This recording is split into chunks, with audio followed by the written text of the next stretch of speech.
കലോത്സവ കാഴ്ചകൾ തുടരുകയാണ്. വിനിഷ, നമുക്കൊപ്പം ഒരു അതിഥി കൂടിയുണ്ട്. കോഴിക്കോട് നിന്ന് അതിഥിയാണ്. ആരാണ്, എന്താണ്? ഓക്കെ, വാ. പേര് പറയൂ. എന്റെ പേര് ഉത്തര. ഉത്തര ഏതാ? ഇവിടുന്ന് കോഴിക്കോട് മനസ്സിലായി. ഏതാ സ്കൂള്? ഞാൻ GHS പുത്തൂർ വടകര. വടകരന്നാണ് ഞാള് വടകരക്കാര്. അപ്പൊ ഞാളെ വടകരന്ന് എന്താണ് ഇങ്ങോട്ട് കൊണ്ടുവന്നത്? ഞാൻ മോണാക്റ്റാ കൊണ്ടുവന്നേ. മോണോട്ട് പോട്ടെ, കുറച്ച് ഒരു ചെറിയ പീസ് ആയിക്കോട്ടെ. പൂമാതൈ പൊൻ ആരാ? എന്താ? ആരാ? എന്നെ വിടാനാ പറഞ്ഞേ? എന്നെ എന്തിനാ? വിട്, എന്നെ വിടാ.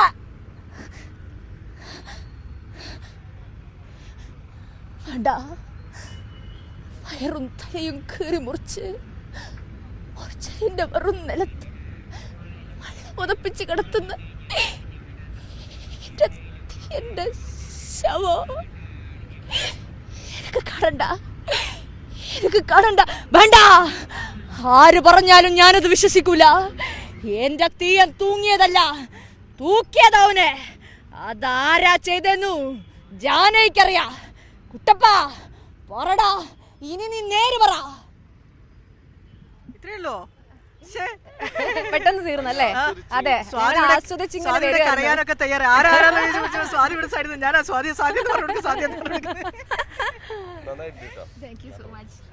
എങ്ങനെ ഉണ്ടായിരുന്നു ടോട്ടൽ പെർഫോമൻസ്? മറ്റു പെർഫോമൻസ് ഒക്കെ കണ്ടോ? മോണാക്ട് ടൈറ്റ് ആയിരുന്നു മത്സരം. അല്ല, ഇനിയിപ്പോ നടക്കാൻ പോകുന്നതേ ഉള്ളൂ. ഇതിപ്പോ എന്റെ 4ാമത്തെ വർഷം, അവസാനത്തെ കൊല്ലം, അവസാനത്തെ വർഷം. പിന്നെ ഒരു ചെറിയ സങ്കടം എന്ന് പറഞ്ഞാൽ ഒരിക്കലും ഒരു പരാതിയല്ല. നോർമലി മോണാക്റ്റിൽ എന്ന് പറഞ്ഞാൽ ഇച്ചിരി കൂടെ ഉള്ളിലുള്ള സ്കൂളിലുള്ള സ്റ്റേജിലാക്കുക. അപ്പോൾ കുറച്ചുകൂടെ സെന്ററിലുള്ള ഒരു സ്കൂളാണ്, ഇച്ചിരി കൂടെ കാണികളൊക്കെ ഉണ്ടാവും. നമുക്കൊരു ആവേശം ഇച്ചിരി കൂടെ ഉണ്ടാവും. ഒരു പ്രധാന വേദി, ഒന്നാം വേദി ഒക്കെ കിട്ടട്ടെ. അല്ല, ഒന്നാം വേദി ആയിക്കോട്ടെ. ചോദിച്ചാലേ കിട്ടുള്ളൂ. കുന്നോളം ചോദിച്ചാലേ കുന്നിക്കുളം കിട്ടും എന്നുള്ളതൊക്കെയല്ലേ പഴമക്കാരൊക്കെ പറയാറുള്ളത്. അപ്പൊ പ്രധാന വേദി, ഒന്നാം വേദിയിൽ തന്നെ അടുത്ത വർഷം മോണാക്ട് വേണമെന്നാണ് ഉത്തരയുടെ ഒരു ആവശ്യം. ഡാൻസിന് കൂടിയാണെന്ന് പറഞ്ഞല്ലേ?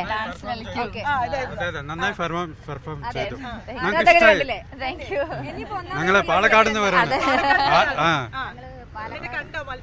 ഇല്ല, ഇപ്പോഴാണ് ആദ്യം ടിവിയിൽ നോക്കി കാണാൻ വന്നു. അപ്പൊ ടിവിയിൽ നോക്കി കണ്ട് ഇഷ്ടപ്പെട്ടിട്ട് വന്നതാണ് ഇവിടെ നേരിട്ട് നോക്കണം പറഞ്ഞിട്ട്. Native place സേലമാണ്. സേലത്ത് നിന്ന് ഞങ്ങൾ വരികയാണ്. അവിടെ തമിഴ്നാട് സെറ്റിലായി. പക്ഷെ നേറ്റീവ് പാലക്കാട് ഞങ്ങൾ വന്നതാണ്. കണ്ടിട്ട് ഞങ്ങൾ ആഘോഷിച്ചിട്ട് നമ്മുടെ നാട്ടിനെ നമ്മൾ സേലത്തുനിന്ന് വന്ന് പാലക്കാട് സെറ്റിലായ ആളുകള് തമിഴ്നാട് സെറ്റിൽ, നേറ്റീവ് പാലക്കാട്. അപ്പൊ അവിടുന്ന് വന്ന് ടിവിയിൽ കണ്ടു കലോത്സവം. എന്നിട്ട് അത് ഇഷ്ടപ്പെട്ടിട്ട് നേരിട്ട് കാണാൻ വേണ്ടി വന്ന ആള്. പേരെന്താ? കണ്ണൻ. ശ്യാമള. ഞാൻ ടീച്ചറാണ്, ബാലവാടി സ്കൂളിലെ ടീച്ചറാണ്. അപ്പൊ കൊറേ കുഞ്ഞുങ്ങളെ ഇങ്ങനെ കലാരംഗത്തേക്കൊക്കെ പിടിച്ചു കൊണ്ടുവന്ന ടീച്ചർ കൂടിയാണ്. ഏതായാലും വലിയ സന്തോഷം ഈ കുഞ്ഞിനെ പ്രോത്സാഹിപ്പിച്ചതിനും അവർക്ക് കോംപ്ലിമെന്റ് കൊടുത്തതിനും.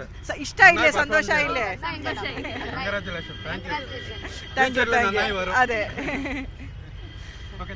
അപ്പോൾ ഏതായാലും ഉത്തരയ്ക്ക് നല്ല സന്തോഷമായി കാണും. കാരണം അപ്രതീക്ഷിതമായി കിട്ടിയ ഒരു കോംപ്ലിമെന്റ് കൂടിയല്ലേ. പിന്നെ എങ്ങനെയുണ്ട് കലോത്സവത്തിനകത്ത് വടകരയിൽ നിന്ന് കോഴിക്കോട് നിന്ന് തൃശ്ശൂരിലേക്ക് വന്നപ്പോഴുള്ള കാഴ്ചകൾ? ഏതെങ്കിലും മത്സരം കണ്ടോ? ഇവിടെ എവിടെയെങ്കിലും ഒക്കെ പോയോ? ഞാൻ നാടകം കണ്ടു. ഇന്നലെ പോയിച്ച് 3 നാടകം കണ്ടു. എന്റെ നാട്ടിലെ കുട്ടികളൊക്കെ ഉണ്ട്. മീമുണ്ട, അതെ, എന്റെ അനിയന്മാരാ എല്ലാവരും. അപ്പോ അവരുടെ നാടകം കണ്ടു, അടിപൊളിയായി. പിന്നെ എല്ലാ കൊല്ലത്തെയും പോലെ തന്നെ ആവേശമാണ്. ഇതൊരു രസമാണ് സത്യം പറഞ്ഞാൽ. നല്ല സങ്കടമുണ്ട്. തൃശ്ശൂർ വന്ന് തൃശ്ശൂർ പൂരം കണ്ടിട്ടുണ്ടോ?